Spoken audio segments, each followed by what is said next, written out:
Okay, everyone. So I actually ended up going over a lot of my policies when going through the syllabus, which was great. So here's the course wall. This is our news forum. Let me turn the editing off so I can see it, how you see it. Okay. This is where I post everything. So there's a way for you to link it to your forum, your email, and I suggest you do that. And I think you can do it like by turning your editing on and selecting email. Here's the course welcome, instructor bio, a little bit about me, my expectations, which is now being downloaded onto Word. But I went over all of them in the syllabus. So office hours, you can text, email, or phone. You can email me anytime, but text or call me Wednesdays from 7 to 9 p.m., Saturday from 9 to 11. If you need me outside these hours, then you should schedule via an email. Please don't call me in the middle of the night. So library information. Okay, so how to use the library. You need to research journal articles. Certain websites are not scholarly sources and I will not accept them. So going like blogs and stuff like that. Scholarly sources are peer-reviewed journal articles. So this walks you through step-by-step how to get into the library, but you can contact the librarian and they will walk you through how to pull journal articles. Here is how you connect with the library, how to get a hold of them. Again, I expect you to do that. And if I see that you're not getting good research, I'm going to assign you to go to the library. Here are some APA tips. It's a PowerPoint presentation. It's really helpful. Here's some APA formatting tips. And again, Learning Center information. I really, really, really, really expect you to open up your APA book. Do not use any automatic generator for your references. They are usually incorrect, and I know that they're incorrect, so you will lose points on them, okay? So clinical information. So clinical rotation and packet. We went over, the stipulations, but I did make an FAQ and we'll go over that. So what's the clinical requirement? This semester you'll be completing 12 clinical hours with a registered nurse who works in the community. You're going to complete 12 hours. They're going to be done on 4 separate clinical days. They may not be on the same day. They may not be blocked. There must be 4 days completed and documented, no exceptions. Who qualifies as your preceptor? So it has to be a registered nurse with an MSN or BSN minimum. No associates. They will not be accepted. Even if they have a degree in another area, they have to have at least a BSN, and that is part of our accreditation. Please refer to your book for ideas of a community role. However, a community health nurse works in the community health role, such as school nursing, a health department, WIC, RN, corrections, vaccine management, outpatient mental health and substance abuse, primary care, community case manager, linkage to care. So this doesn't mean a general outpatient setting. So please don't send me a nurse who works in endocrinology unless they're a diabetic case manager linking them to resources in the community. That's fine. No urgent cares or little clinics. I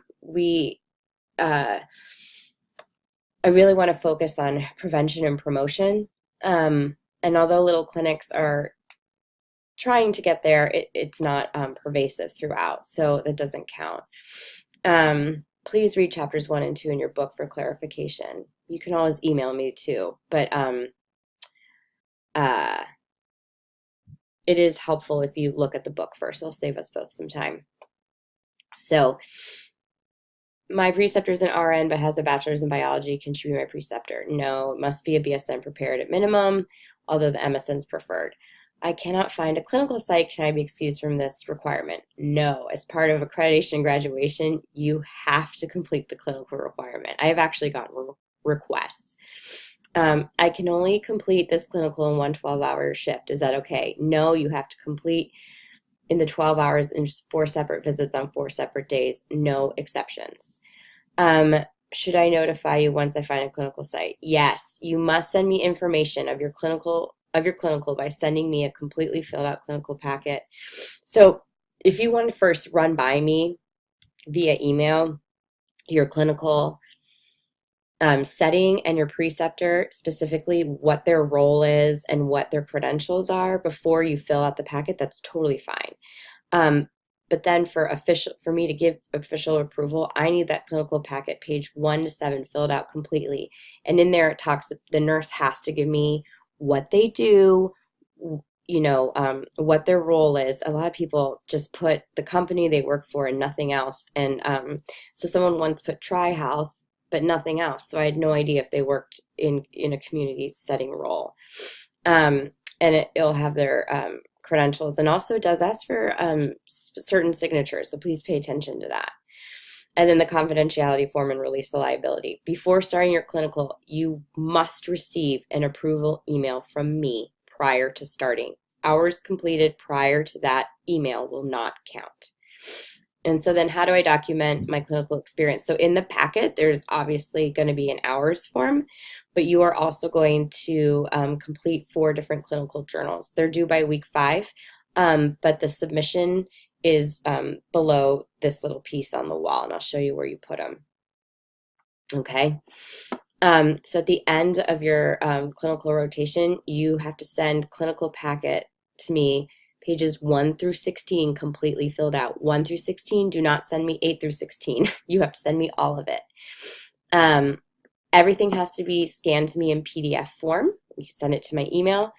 I don't accept paper or pictures. And then this is just me, again, just harping on how important it is to turn in everything correctly before you can start. And that's only because I don't want to delay you. This is a short course, and I understand.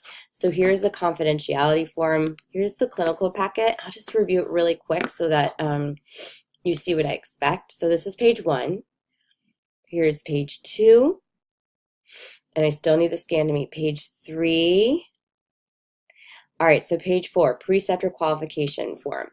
Preceptor's name, the date, the facility or their employer's name, where is their original nursing education program, and then their degrees, their date of graduation, all their experience as an RN. I want to know it, obviously in some shorthand.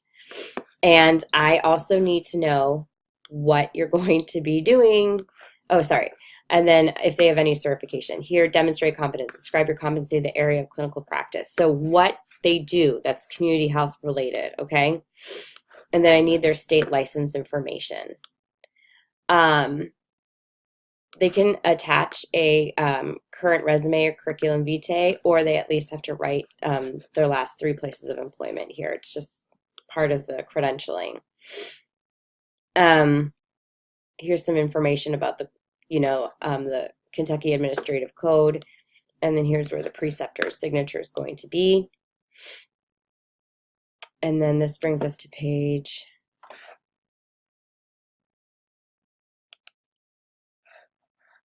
sorry, I lost track because I got so excited. 1, 2, 3, 4, 5, okay. Then 6, this is the responsibility. And then 7. So that's it, okay? And I fill this part out. And then this will all be signed. Okay, so this part I fill out, and then this will be signed at the end of your clinical with the hours. There's your student responsibility information on your reflective journal. So going over responsibility, just, being responsible during your clinical. And then here are the program outcomes and objectives. And then our course objectives we just talked about. And then your clinical hours log. It's all here. Okay, and then evaluations, that all has to be filled out, okay? So that is the clinical packet. All right, and here's the release of liability. Okay, so that is the little piece on clinical. The next lecture, I'm going to go over my expectations for the assignments.